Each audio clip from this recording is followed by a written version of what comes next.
Hello students, कैसे हैं आप लोग। लास्ट जो वीडियो अपन ने वेक्टर्स का देखा था उसमें अपन ने वेक्टर्स की डेफिनेशन, पैरेलल, परपेंडिकुलर, कोलिनियर, इस तरह के जो डेफिनेशंस होती हैं उनके बारे में बात की थी, वेक्टर का रिप्रेजेंटेशन के बारे में।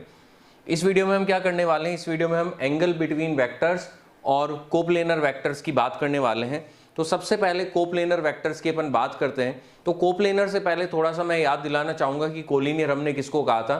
तो कोलिनियर वेक्टर हमने कहा था कि ऐसे दो वेक्टर जो एक लाइन पर अरेंज किए जा सकते हो उनको हम कहते हैं कोलिनियर वेक्टर। ठीक है ना, कोई भी दो वेक्टर जिनको एक लाइन पर अरेंज किया जा सकता हो वो कोलिनियर वेक्टर हो जाएंगे। तो उसमें हमने कहा था कि पैरेलल वेक्टर्स हैं वो भी कोलिनियर हैं, जो एंटी पैरेलल हैं वो भी कोलिनियर। पहले से एक लाइन पर होना जरूरी नहीं है, एक लाइन पर अरेंज किए जा सकते हो ऐसे जो वेक्टर होते हैं उनको हम कहते हैं कोलिनियर वेक्टर। तो वैसे ही कोप्लेनर वेक्टर जो होते हैं उनका मतलब क्या होता है, उनका मतलब होता है कि ऐसे वेक्टर्स जिनको एक प्लेन में अरेंज किया जा सकता हो। जरूरी नहीं कि पहले से एक प्लेन में हो, लेकिन शिफ्ट करके उनको एक प्लेन में रखा जा सकता है, तो उनको क्या कहा जाएगा, कोप्लेनर वेक्टर कहा जाएगा। जैसे ये दो वेक्टर है, मान लो अब ये एक वेक्टर है, ये एक वेक्टर है। अब ये दोनों कोप्लेनर है कि नहीं, ये जानने के लिए हमें क्या करना पड़ेगा, इसको शिफ्ट करेंगे। अगर शिफ्ट करके इन दोनों को एक प्लेन में रखा जा सकता है तो ये कोप्लेनर है, अगर नहीं रखा जा सकता है तो नहीं है। तो जब भी कोई दो वेक्टर होंगे, दो वेक्टर हमेशा कैसे होंगे, कोप्लेनर होंगे। क्योंकि इस वेक्टर को मैं उठा करके दोनों के टेल को आपस में अगर जोड़ दूं तो दोनों के टेल मिलकर के एक पॉइंट बनाएंगे, और एक पॉइंट इसके हेड से मिल जाएगा, दूसरा पॉइंट इसके हेड से मिल जाएगा। तो 3 पॉइंट का एक डायग्राम बन जाएगा, 3 पॉइंट का फिगर बन जाएगा। और 3 पॉइंट का फिगर होता है ट्राइंगल, जो कि हमेशा हमेशा कोप्लेनर होता है। तो यहां पर हम ये कह सकते हैं कि जो दो वेक्टर हैं वो हमेशा कैसे होंगे, कोप्लेनर होंगे। तो कोप्लेनर में हमने दो चीजें सीखी। पहली चीज सीखी हमने कि जो दो वेक्टर हैं, जो दो वेक्टर या दो से ज्यादा वेक्टर एक प्लेन में, दो तो हमेशा कोप्लेनर होंगे ही सही, दो से ज्यादा वेक्टर अगर एक प्लेन में रखे जा सकते हैं शिफ्ट करके, तो फिर उनको कोप्लेनर कहा जाएगा। और दो वेक्टर हमेशा कैसे होंगे, कोप्लेनर होंगे। Two vectors are always coplanar. तो two vectors are always coplanar, एक चीज तो ये हमें समझ में आ गई, और कोप्लेनर का मतलब क्या है वो हमें समझ में आ गया। अब थोड़ा बढ़ते हैं आगे। तो कोप्लेनर में बहुत ज्यादा कुछ ऐसा है नहीं हमारे लिए फिलहाल फिजिक्स में, है ना। मैथ्स में जरूर, मैथ्स में कोप्लेनरिटी के बारे में बहुत सारी वो मैथमेटिक्स भी बताते हैं, उसकी हमें ज़्यादा ज़रूरत नहीं पड़ती। हमें तो जस्ट यही जानना होता है कि कोप्लेनर है कि नहीं। वो भी कुछ कुछ चैप्टर में आगे, जैसे रोटेशन में, मैग्नेटिज्म में, उनमें ज़रूरत पड़ती है कोप्लेनरिटी है कि नहीं है। अब आगे बढ़ते हैं अपन थोड़ा सा और बात करते हैं एंगल बिटवीन वेक्टर्स की। तो एंगल बिटवीन वेक्टर जो चीज़ है ये बहुत बहुत बहुत इंपॉर्टेंट है फिजिक्स के पॉइंट ऑफ व्यू से। यहाँ पर जितना भी वेक्टर अपन पढ़ रहे हैं किस लिए पढ़ रहे हैं, फिजिक्स के पॉइंट ऑफ व्यू से पढ़ रहे हैं। तो सारा का सारा वेक्टर हम फिजिक्स के पॉइंट ऑफ व्यू से पढ़ रहे हैं। तो फिजिक्स में जिस जिस चीज़ की जरूरत पड़ती है एक वेक्टर के, जिस कॉन्सेप्ट की, उसी पे अपन फोकस कर रहे हैं। मैथ्स में कुछ अलग तरह के क्वेश्चन आते हैं, वहां पे कुछ अलग तरह का वेक्टर पढ़ाया जाता है। अब यहां पर एंगल बिटवीन वेक्टर, तो एंगल को हमें डिफाइन करना पड़ेगा कि भाई एंगल बिटवीन वेक्टर कहा किसको जाएगा, है ना। देखो एंगल तो हम सब जानते हैं कि भाई एंगल क्या होता है, ये जो बीच में ये बन रहा है ये एंगल है, छोटा एंगल, बड़ा एंगल, और बड़ा और बड़ा, ऐसे ये एंगल है। लेकिन वेक्टर्स के बीच में एंगल किसको कहा जाएगा, देखो मैं क्या कहना चाह रहा हूं उसको समझें। जैसे ये एक वेक्टर है, ये कोई वेक्टर है, मान लो कि दिस इज ए वेक्टर, और ये कोई दूसरा वेक्टर है, मान लो कि बी वेक्टर। ठीक है, अब यहां पर अगर देखा जाए तो बहुत सारी चीजें हैं। इसको एंगल बिटवीन वेक्टर कहा जाएगा, इसको एंगल बिटवीन वेक्टर कहा जाएगा, किसको कहा जाए, ये दोनों तो बराबर ही हैं, ये दोनों भी बराबर हैं, तो इसको कहा जाए कि इसको कहा जाए। तो इसके लिए हमें एक स्टैंडर्ड बनाना पड़ेगा। अदरवाइज कोई कहेगा कि मैं तो कहूंगा एंगल बिटवीन वेक्टर 60 डिग्री है, कोई कहेगा 120 डिग्री, तो फिर समझ नहीं आएगा। तो एक स्टैंडर्ड हमें बनाना पड़ेगा, एक स्टैंडर्ड कन्वेंशन कि भाई किसको एंगल बिटवीन वेक्टर कहा जाए। तो उसके लिए हमने क्या किया कि एक कन्वेंशन बनाया कि एंगल बिटवीन वेक्टर कहा किसको जाएगा। मतलब हमने नहीं किया, ऑब्वियस सी बात है कि बड़े लोगों ने किया, जो भी, जिन्होंने भी फिजिक्स डेवलप की, जिन्होंने भी फिजिक्स के कन्वेंशन बनाए। तो उन्होंने ऐसा कहा कि दो वेक्टर के या तो हेड आपस में जोड़ दिए जाएं या फिर टेल आपस में जोड़ दिए जाएं, फिर जो एंगल बनेगा उसको एंगल बिटवीन वेक्टर कहा जाएगा। जैसे यहां पर अगर अपन देखें तो ये ए वेक्टर है और ये बी वेक्टर, में थोड़ा इसको और हाईलाइट कर देता हूं। तो दिस इज ए वेक्टर, ठीक है, ये ए वेक्टर है ना। और ये बी वेक्टर है। अब ए और बी वेक्टर की अगर हम बात करें तो इनके बीच का एंगल चाहिए, तो इनके बीच का एंगल चाहिए तो क्या किया गया, पहले तो इनको या तो टेल आपस में जोड़ दिए जाए जैसे यहां पर, ठीक है ना, तो यहां पर क्या किया कि टेल आपस में जोड़ दी, ठीक है ना, या फिर ऐसा भी किया जा सकता है कि इनके हेड आपस में जोड़ दिए जाए इस तरह से, दिस इज बी वेक्टर और दिस इज ए वेक्टर, ठीक है ना, ऐसे भी जोड़ा जा सकता है। तो या तो दोनों के हेड आपस में जोड़ दिए जाएं या दोनों के टेल आपस में जोड़ दिए जाएं। उसके बाद ये जो एंगल बन रहा है इस एंगल को कहा जाएगा एंगल बिटवीन वेक्टर। आई बात समझ में, ठीक है ना। कभी भी ऐसा नहीं करना है, इस तरह से बिल्कुल भी हमें नहीं करना है कि ऐसा कर दें, ठीक है ना। कोई कह दे कि भाई ये, तो ये ऐसा बिल्कुल नहीं करना है, ये गलत है, ये सही है, ये सही है। दोनों के टेल आपस में जोड़े जा सकते हैं, दोनों के हेड आपस में जोड़े जा सकते हैं। अब ये बनेगा एंगल बिटवीन वेक्टर। अब ये एंगल बिटवीन वेक्टर जो है ये कैसा कैसा होगा, देखो जैसे मान लो कि ये दो वेक्टर हैं, तो ये पिंक वाला भी इस डायरेक्शन में है और येलो वाला भी इसी डायरेक्शन में है, ठीक है ना। तो यहाँ पर क्या होगा, यहाँ पर ये दोनों जो वेक्टर्स हैं, इन दोनों वेक्टर्स में क्या होगा, अभी दोनों कैसे हैं, पैरेलल, तो दोनों के बीच का एंगल कितना है, 0 डिग्री। बढ़ाते जाएं यहाँ पर कैसे हो जाएंगे, परपेंडिकुलर 90 डिग्री, और बढ़ाते जाएं यहाँ एंटी पैरेलल हो जाएंगे, कितना हो गया 180 डिग्री। अब ये जो 180 डिग्री एंगल है, अब इससे अधिक अगर मैं बढ़ाऊंगा एंगल को, अब और एंगल मैंने बढ़ाने की कोशिश की, तो क्या ये एंगल बढ़ गया, नहीं। अब इसको एंगल बिटवीन वेक्टर नहीं कहा जाएगा, इसको एंगल बिटवीन वेक्टर कहा जाएगा जो नीचे बन रहा है। बात समझ में आई। तो कोई भी दो वेक्टर के बीच में सबसे बड़ा जो एंगल हो सकता है वो 180 डिग्री हो सकता है। 180 डिग्री से बड़ा एंगल दो वेक्टर के बीच में पॉसिबल नहीं है। इसको बहुत बहुत बहुत अच्छे से हमें याद रखना है, ठीक है ना, गड़बड़ नहीं करनी है। कभी भी दो वेक्टर के बीच का एंगल 180 से बड़ा नहीं हो सकता। 180 हो सकता है, 180 अलाउड है, 180 से बड़ा अलाउड नहीं है। ऐसा नहीं कह रहे हैं कि हमेशा 180 से छोटा होगा, 180 भी हो सकता है, 180 से बड़ा नहीं हो सकता। तो हमने यहाँ पर कुछ चीजें समझी हैं। Vector should be joined head to head और टेल टू टेल। सबसे पहला पॉइंट तो ये है, अगर हम जो वेक्टर के बीच का एंगल निकालना चाहते हैं, मैंने ऐसे बिल्कुल ऐसे अच्छे से लिखा हुआ है यहाँ पर, steps to find angle between vectors, जिससे जब भी कभी हमें एंगल मालूम करने में दिक्कत आए, शुरू में आएगी, बहुत बाद में तो आएगी नहीं, है ना। शुरू में अभी जब हम वेक्टर्स पढ़ रहे होंगे तो शुरू में थोड़ा सा दिक्कत आती है। तो जब भी दिक्कत आए तो हम इन स्टेप्स को पढ़ें। तो एंगल बिटवीन वेक्टर मालूम करने के स्टेप्स क्या है, पहला स्टेप है दोनों के टेल जोड़ दो या हेड जोड़ दो, पहला स्टेप। दूसरा, फिर उसमें दो एंगल बन सकते हैं, है ना। कैसे, अभी मैंने बताया था कि ऐसा, ठीक है, और ऐसा, ठीक है। तो ये एक एंगल है छोटा और ये एक एंगल है बड़ा। अब कोई ये कह सकता है कि हमने तो टेल टू टेल जोड़ दी, मैं तो इसको एंगल बिटवीन वेक्टर, नहीं, इसको नहीं कहना है। जो छोटा है उसको एंगल बिटवीन वेक्टर कहा जाएगा। तो smaller angle between the two vectors is required angle, ठीक है ना। और फिर उसके आगे की बातें हैं कि एंगल कितना हो सकता है, 0 से 180, 0 अलाउड है, 180 अलाउड है, इक्वल टू भी है, देखो यहाँ पे लेस देन इक्वल टू, ठीक है ना। पैरेलल में 0, एंटी पैरेलल में 180 और परपेंडिकुलर में 90। अब हम बढ़ते हैं आगे और लेते हैं कुछ क्वेश्चंस एंगल बिटवीन वेक्टर के। तो यहाँ पर ले रहे हैं हम कुछ क्वेश्चन, पहले मैं इरेज कर देता हूँ तो फिर हमें समझ आएगा कि लिखा हुआ क्या है, ठीक है, ऐसा। तो ये दो क्वेश्चन हमारे सामने हैं एंगल बिटवीन वेक्टर के। अब इन दोनों क्वेश्चन को जरा अपन देखते हैं कि इनमें क्या क्या कहा गया है। तो यहां पर हमें एक वेक्टर दिया गया है ए वेक्टर, ठीक है, ये ए वेक्टर है, ठीक भाई। बी वेक्टर भी दिया हुआ है, हमको बताना है एंगल। तो अभी ये देखो, ए का हेड और बी का टेल आपस में जुड़ा हुआ है, ये अच्छा तरीका नहीं है, मतलब ये सही तरीका नहीं है एंगल बताने के लिए। तो किसी एक को हमें शिफ्ट करना पड़ेगा। मान लो कि मैंने ए को शिफ्ट कर दिया, तो ए को ऐसे मैंने शिफ्ट कर दिया, ठीक है, ये भी ए वेक्टर होगा। शिफ्ट करने से वेक्टर चेंज नहीं होता है। और उसके बाद इन दोनों के बीच में जो एंगल बन रहा है वो कितना बन रहा है, 40 डिग्री बन रहा है। तो हमारा आंसर क्या हो जाएगा, 40 डिग्री। ये हो जाएगा angle between vector A and B. अब जो दूसरा क्वेश्चन है ना, दूसरे क्वेश्चन में यहां पर हमें ये तीन वेक्टर दिए हैं, ए बी और सी। तो ए बी के बीच में बताना है, बी सी के बीच में बताना है, ए सी के बीच में बताना है। तो सबसे पहले तो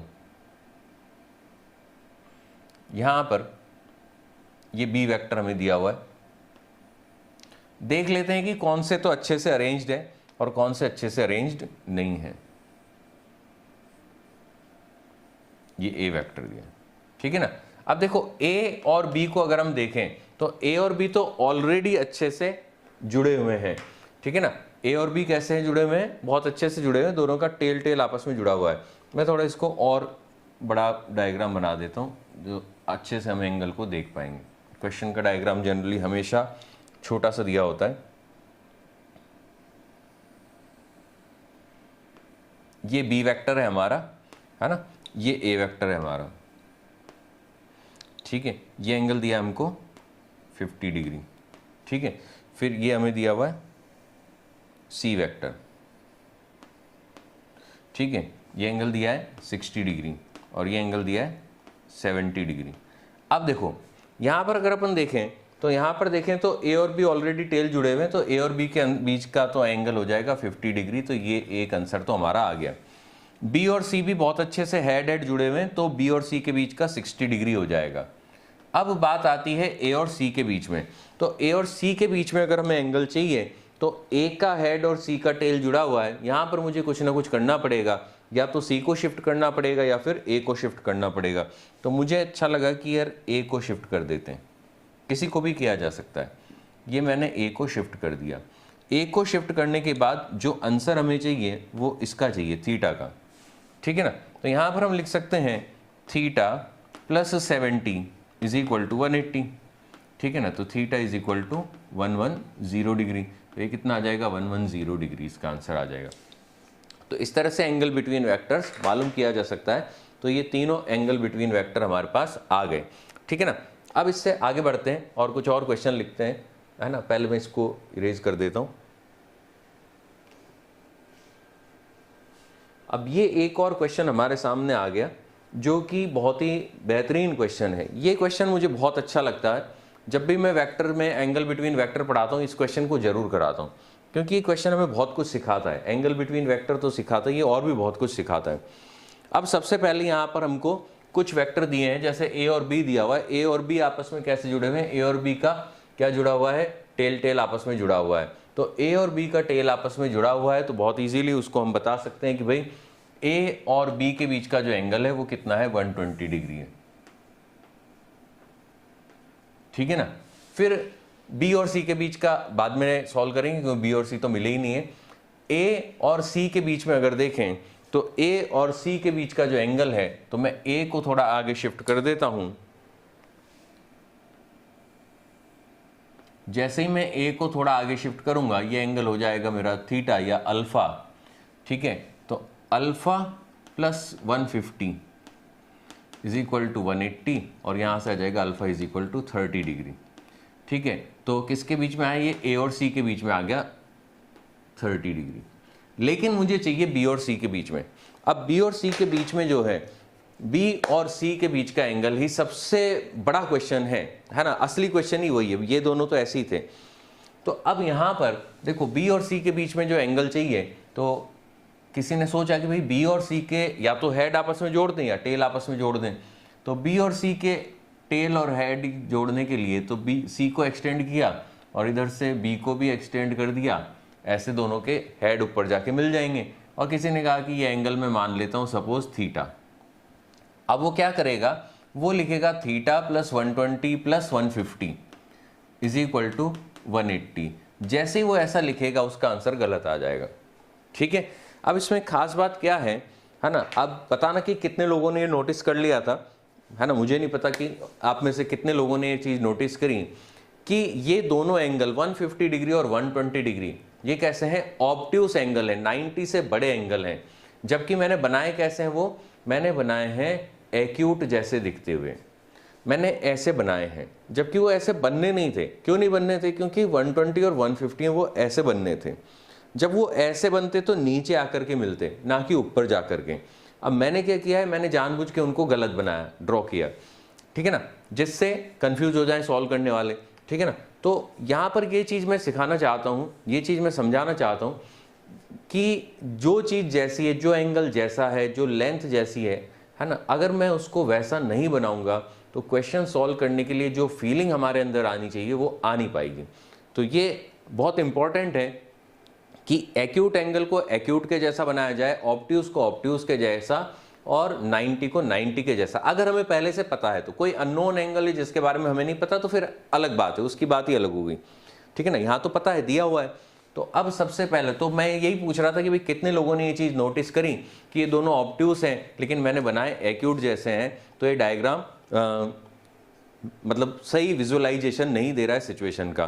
तो जिन्होंने भी नोटिस किया बता सकते हैं कितने लोगों ने मेरे बताने से पहले इस चीज़ को नोटिस कर लिया था।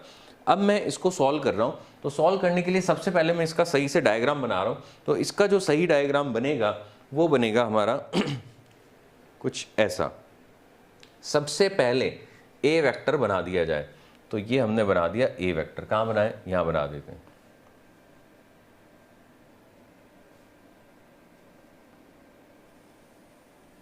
ये हो गया हमारा ए वेक्टर, ठीक है भाई, दिस इज ए वेक्टर। अब जो बी वेक्टर है वो 120 डिग्री एंगल बनाना है हमको। तो 120 कैसा होता है, देखो 120 होता है 90 से बड़ा, ठीक है ना। तो ये तो 90 है ना। अब 90 से थोड़ा बड़ा बनाना है मुझे, तो ऐसा कुछ बन जाएगा, है ना। ऐसा नहीं कि बिल्कुल हम प्रोटेक्टर से मेजर करके बनाए, बट फिर भी ठीक है, फिर भी हम कोशिश करें कि भाई जैसा है वैसा बनाने की कोशिश हो। 90 से बड़ा तो बना ही सकते हैं ना, इतना तो आंखों से पता लग ही जाता है हमको कि भाई 90 से बड़ा, ठीक है ना। अब उसके बाद क्या चाहिए हमको, ये हमने ए बना ही दिया है, ए वेक्टर, ठीक है ना। और अब कौन सा बचा, सी वेक्टर। सी वेक्टर कैसे चाहिए, 150। तो 150 कैसा होता है, 150 90 से भी बड़ा होता है और 120 से भी बड़ा होता है। तो 120 से भी बड़ा बनाऊंगा मैं उसको। ये कौन सा वेक्टर है, सी वेक्टर। ये कितना है, 150 डिग्री, ठीक है भाई। अब मैं क्या चाह रहा हूं, अब मैं चाह रहा हूं बी और सी के बीच का एंगल, है ना। बी और सी के बीच का एंगल हमको पूछा है, तो बी और सी के बीच का एंगल पूछा है, तो बी को मैं एक्सटेंड कर दूंगा ऐसे पीछे की तरफ, और सी को भी मैं एक्सटेंड कर दूंगा ऐसे पीछे की तरफ। दोनों के टेल आपस में मिल गए क्या, है ना। तो दोनों के टेल आपस में मिल गए। ये एंगल कितना होगा, ये एंगल हो जाएगा 60 डिग्री, है ना, 180 माइनस 120। ये एंगल हो जाएगा हमारा 30 डिग्री, ठीक है ना। और ये जो एंगल है, ये एंगल है मेरा थीटा, जो मुझे मालूम करना है। अब मैं बस बहुत सिंपल सी इक्वेशन लिख दूंगा, theta plus 60 plus 30 is equal to 180 degree. तो यहां से आ जाएगा theta is equal to 90 degree. तो this is the correct answer for this question. आई बात समझ में, ठीक है ना। चलो आगे बढ़ते हैं अब अपन इस क्वेश्चन से, ठीक है ना। तो ये बहुत ही बेहतरीन क्वेश्चन है, बहुत इससे क्लैरिटी आती है हमारे दिमाग में एंगल होता क्या है, ठीक है। अब एक और क्वेश्चन यहां पर है हमारे सामने। कौन सा क्वेश्चन है, देखो ऐसा कह रहे हैं, क्वेश्चन पढ़ो। Angle between A vector and B vector is कितना, 60 डिग्री, और B vector and C vector is 50 degree. अब मुझे बताना है angle between A and C. A और सी के बीच में मुझे एंगल बताना है कि ए और सी के बीच में एंगल कितना होगा।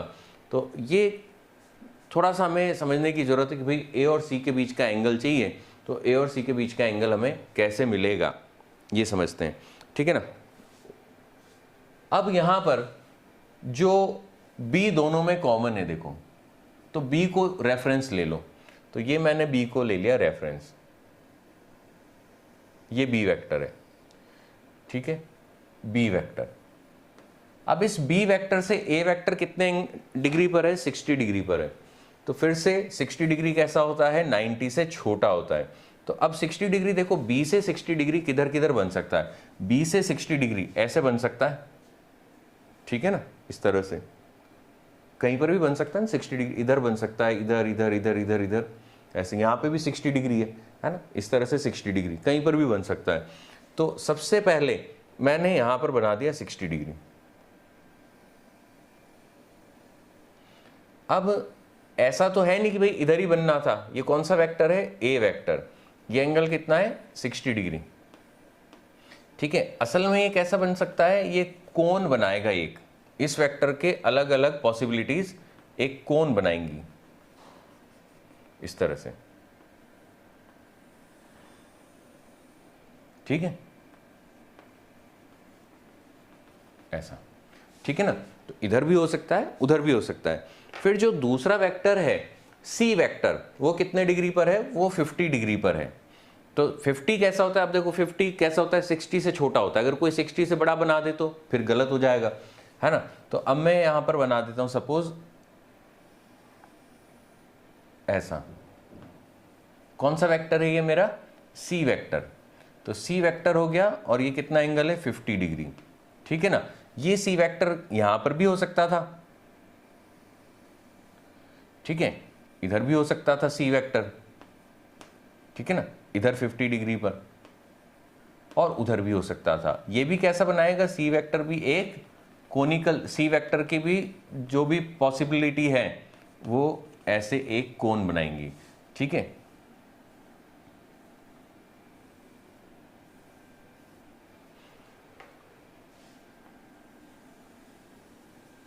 ना। तो दो कोन बन गए। अब जब दोनों ऐसे होंगे तब तो मैक्सिमम एंगल बन जाएगा 50 + 60 110। और जब दोनों सेम साइड में होंगे तो कितना बन जाएगा, 60 - 50 10 डिग्री। तो 10 बन सकता है और 110 बन सकता है, और उनके बीच की सारी वैल्यूज अचीव कर सकते हैं। कैसे कर सकते हैं, देखो ये ऐसे जाएगा। मान लो एक को हमने फिक्स कर दिया यहाँ पर और दूसरा इस तरह से घूम रहा है। ठीक है ना, तो 10 बढ़ता गया बढ़ता गया बढ़ता गया, कहाँ तक बढ़ता जाएगा, 110 तक। तो 10 से लेकर 110 तक की सारी वैल्यूज अचीव कर सकता है अलग अलग ओरिएंटेशन में। तो मैं ऐसा कह सकता हूं दोनों के बीच का जो एंगल है वो less than is equal to भी आएगा, है ना, 50 + 60। कुछ जगह पर हमें ध्यान रखना पड़ेगा लेस देन और लेस देन इक्वल टू का, और कुछ जगह पर कोई खास फर्क नहीं पड़ेगा, हम भूल भी जाएं तो। लेकिन कुछ जगह पर तो रखना पड़ेगा। अभी जैसे यहाँ पर हमें ध्यान रखना पड़ेगा कि कौन कौन सी वैल्यूज पॉसिबल है ना। तो वो इक्वल टू वाली भी याद रखनी है। तो ये कितना हो गया, 10 डिग्री से लेकर कितना हो गया हमारा, 110 डिग्री तक। ये इसका आंसर होगा। ठीक है, चलो आगे बढ़ते हैं अपन। तो ये एंगल बिटवीन वेक्टर्स में कुछ इस तरह के क्वेश्चन आते हैं, और भी बनाने को तो बहुत सारे क्वेश्चन बना सकते हैं, पर वो सब कुछ इसी तरह के होंगे, है ना। तो उनमें ऐसा कुछ ज़्यादा नहीं है। और भी फिर हम जब क्वेश्चंस लेंगे क्वेश्चन सॉल्यूशन, तो उसमें और कुछ क्वेश्चन आ सकते हैं, देख लेंगे। ठीक है ना। अब यहाँ पर आगे बढ़ते हुए अब क्या आ रहा है हमारे सामने, अब हमारे सामने है multiplication of vector by scalar. ये बहुत इंपॉर्टेंट है फिजिक्स के लिए। देखो एक तो मैंने क्या बताया, एंगल बहुत इंपॉर्टेंट है, दो वेक्टर के बीच का जो एंगल है वो बहुत इंपॉर्टेंट है फिजिक्स में। और दूसरा multiplication of vector by scalar, ये भी बहुत इंपॉर्टेंट है, बहुत सारे फॉर्मूले में इसकी जरूरत हमको पड़ेगी। अब multiplication of vector by scalar, इसका मतलब क्या हुआ, थोड़ा सा इसका मतलब अपन समझने की कोशिश करते हैं। तो जैसे मान लो कि ए वेक्टर कोई है, ये मैं ए वेक्टर यहाँ बना देता हूँ। ठीक है ना, थोड़ा छोटा बना करके दिया हुआ था मैंने और उसको बड़ा बना दिया जिससे हम अच्छे से उसको समझ पाए। तो ये ए वेक्टर मुझे दिया हुआ है। ठीक है, अब ए वेक्टर को जब मैं किसी स्केलर से मल्टीप्लाई करूंगा तो क्या क्या हो सकता है। जैसे मान लो मैंने ए वेक्टर को 2 से मल्टीप्लाई किया तो क्या बन जाएगा, 2a वेक्टर बन जाएगा। तो इससे डबल हो जाएगा। 3 से मल्टीप्लाई किया तो 3 गुना हो जाएगा। तो यहां पर अगर मैं 2a वेक्टर करता हूं तो 2a वेक्टर करने पर ये ऐसा हो जाएगा, दिस इज 2a वेक्टर। ठीक है ना। उसके बाद मान लो मैं 2a वेक्टर ना करूं, मैं क्या कर दूं, क्या वेक्टर छोटा भी हो सकता है, बिल्कुल हो सकता है। अगर मैं 1 से छोटे नंबर से मल्टीप्लाई कर दूं तो क्या होगा, वेक्टर डिक्रीज हो जाएगा। तो 0.5 से अगर मैं मल्टीप्लाई कर दूं तो ऐसा हो जाएगा। ठीक है, ये हमने क्या किया, 0.5 से मल्टीप्लाई कर दिया, 0.5 ए वेक्टर। ठीक है, 0.5 ए वेक्टर। उसके बाद क्या डायरेक्शन बदल सकता है, बिल्कुल बदल सकता है। अगर मैं नेगेटिव नंबर से मल्टीप्लाई कर दूं तो डायरेक्शन चेंज हो जाएगा। अब डायरेक्शन चेंज होने का मतलब ये नहीं कि इस डायरेक्शन से ऐसे डायरेक्शन, नहीं, या तो ये डायरेक्शन रहेगा या फिर ये डायरेक्शन रहेगा, बिल्कुल अपोजिट होगा और कोई दूसरा डायरेक्शन नहीं आ सकता। तो अगर मैं माइनस नेगेटिव नंबर से मल्टीप्लाई कर देता हूँ तो इसका डायरेक्शन रिवर्स हो जाएगा। तो -1 से मल्टीप्लाई करने पर डायरेक्शन रिवर्स हो गया। तो क्या क्या पॉसिबिलिटी है? एक पॉसिबिलिटी है कि मैग्नीट्यूड बढ़ सकता है, दूसरी पॉसिबिलिटी मैग्नीट्यूड डिक्रीज हो सकता है, तीसरी पॉसिबिलिटी है डायरेक्शन चेंज हो सकता है, और एक पॉसिबिलिटी है फिजिकल क्वांटिटी ही चेंज हो सकती है। तो मैं कह रहा था कि एक इक्वेशन है जिसको हम बचपन से पढ़ते आ रहे हैं।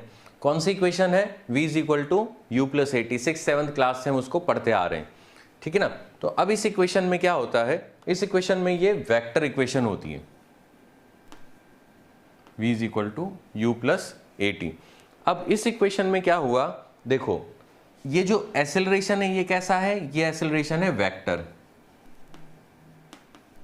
ठीक है ना। और जो टाइम है वो टाइम कैसा है, स्केलर, ठीक है ना। जब एक्सेलरेशन किसी वेक्टर को हमने स्केलर से मल्टीप्लाई किया तो वेक्टर को स्केलर से मल्टीप्लाई करने पर क्या हुआ, वो क्वांटिटी एक्सेलरेशन टाइम से मल्टीप्लाई होकर के क्या बना, वेलोसिटी के जैसा बन गया। तो यहां पर हम ये कह सकते हैं कि जब किसी वेक्टर को हम स्केलर से मल्टीप्लाई करते हैं तो उसकी फिजिकल क्वांटिटी भी चेंज हो जाती है। आई बात समझ में? मतलब एक्सेलरेशन तो एक्सेलरेशन ही रहा, लेकिन एक्सेलरेशन और टाइम मल्टीप्लाई होकर क्या बन गया, वेलोसिटी के जैसा बन गया, ठीक है ना। बात समझ में आई? तो फिजिकल क्वांटिटी भी बदल सकती है। अब आगे का जो पार्ट है ना, इसके आगे का हम अब नेक्स्ट वीडियो में पढ़ेंगे, जिसमें हम जो रिप्रेजेंटेशन ऑफ वेक्टर के बारे में बात करेंगे east west north south direction में, ठीक है। तो इस लेक्चर को मैं यहीं पर कंप्लीट कर रहा हूँ। बाय।